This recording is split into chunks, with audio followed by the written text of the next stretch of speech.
Jack Loeffler is an American oral historian, radio producer, writer, and environmentalist. He is known for his work documenting the culture and ecology of the American Southwest. He was Edward Abbey's best friend. I had the honor and privilege of interviewing him in his home in Durango, Colorado in December 2023. He was 87 years old at the time of this interview. This interview is comprised of 7 questions broken up into 11 parts into a single YouTube playlist. The full interview is also in the playlist, but will be released last. Jack is full of wisdom, and I did my best to let him speak freely without boundaries during our 3-hour conversation. Given this dynamic, Jack provided long, winding answers to my questions as he reflected back on his life. With that, let's get to the interview. Your work often involves oral history and ethnomusicology. How do you believe sound and music contribute to our understanding of culture and the environment? Well, that's an interesting thought to me. I mean, the first time I turned on a tape recorder, this is back in the days of analog, was in 1957 or 8 when I was in the Army Band, and I had a jazz quintet there. And a major came along one day who was an amateur songwriter and asked me to get my quintet together and play a piece of music. And so I did, and I borrowed a tape recorder, and I thought, this is incredible. What a tool. And so from then on, as soon as I could, I started getting tape recorders. And they weren't always the best, but they were the best I could get. And then in 73, I was able to buy a Nagra stereo tape recorder, which was the best you could get, and really good mics. And from that point on, that's when that's the way I started making my living. It was after we had finally closed the doors to the Black Mesa Defense Fund, which I'd founded with Jimmy Hopper and Bill Brown in 1970, 12 days before the first Earth Day, which is interesting.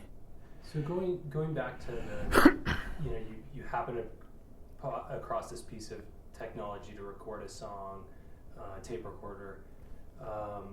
I'm curious though, and so that became your method of choice for storytelling for a long time. And even a lot of your written work that I've read, like you're transcribing from stories of recordings and interviews. Did it just like naturally jive with you more, I guess, than writing? Yeah, I had not intended ever to be a writer, or if I had, it was to write poems or whatever, and keep a journal, which I've done for a long time.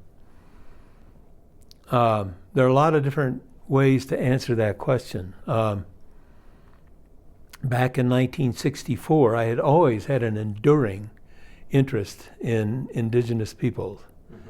And does the name Stuart Brand ring a bell with you? No, but I'm not as well. Well, Stuart he did the Whole Earth catalog back in the 1970s. Right.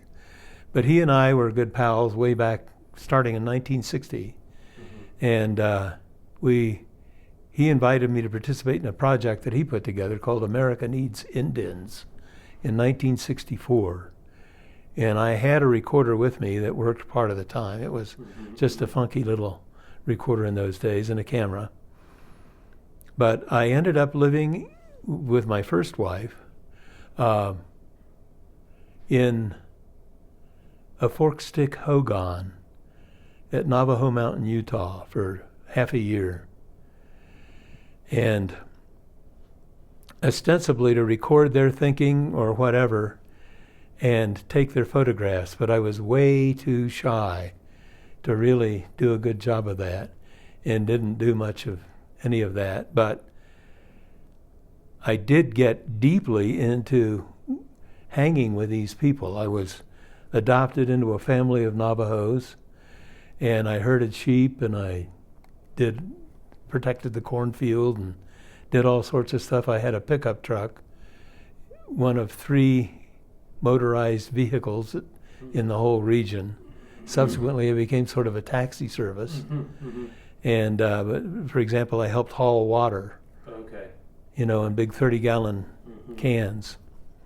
A 30-gallon can in those days was exactly as much as I could lift on or lift off the back of my pickup truck. Yeah, it's 8 pounds a gallon. Yeah, it's 240 gallons. Yeah. And but the upshot is that I really snapped to how much habitat shapes cultural perspective. That was the beginning of that for me. And the sounds of habitat, I attended a couple of ceremonials up there.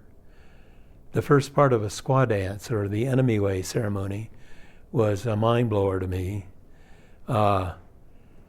Basically, it was just them living in a state of utter reciprocity with their homeland. And nobody spoke English except this one 12-year-old boy.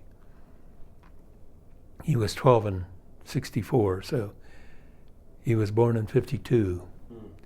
But the upshot is that from that point on, I still continued working with America Needs Indians. Stuart took it in a different direction for his perspective, and it actually sort of prefaced the Whole Earth Catalog, because concurrently happening with that was the advent of counterculture spreading out of Greenwich Village and out of North Beach and coming to the Southwest, which was also a very big perspective for me. But the upshot is that as time went on, I was always with a recorder. I worked briefly, for 3 or 4 years with the museum system in Santa Fe, Museum of New Mexico.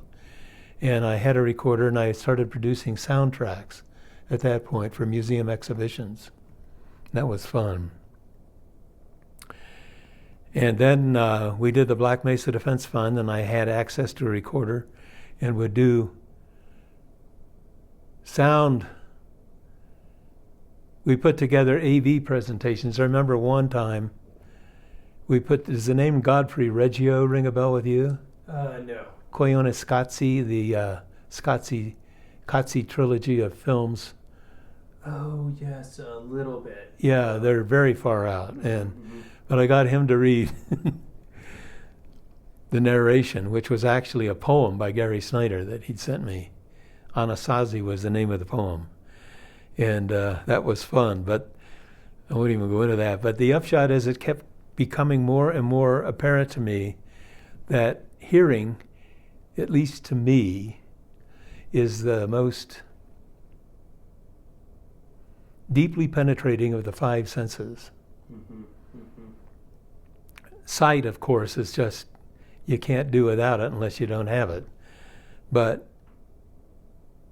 then I started doing some research, and people like Walter Ong, who really got into the whole business of orality, so to speak, came up with the same concept, that it really is the most deeply penetrating. It results in the explosion of intellect and just all manner of consciousness. And so in 1973, I was able to figure out a way to raise some money legally to pay off the debts of the Black Mesa Defense Fund and buy myself the Nagra, and also to buy a piece of land in Santa Fe and have enough left over so that my wife and I, with our own hands, built our own house. And so that set me up, and I started recording. And I learned how to write grant proposals. There you go. And I wrote proposals and started getting grants from the National Endowment for the Arts, administered through the New Mexico Arts people, to record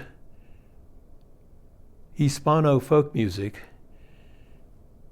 and archive it. And I got into that in a big way. They too have established a sense of indigeneity in the Rio Grande watershed after 20 generations. The first people got there in 1590 something, 8, 7. And so 20 generations of Hispano culture, which is unique. It's not the same as Mexican culture, because I've spent a lot of time there too. It's unique, and it has achieved, there's a term mestizaje, which is Spanish for mixture, and it's the mixture of bloodline and cultural perspective with the Puebloan Indians, many of them. And it's a beautiful culture, and I recorded somewhere between 3,000 and 4,000 Hispano folk songs, a huge collection. And I made 149 30-minute radio programs, which were broadcast regionally, called La Música de los Viejitos.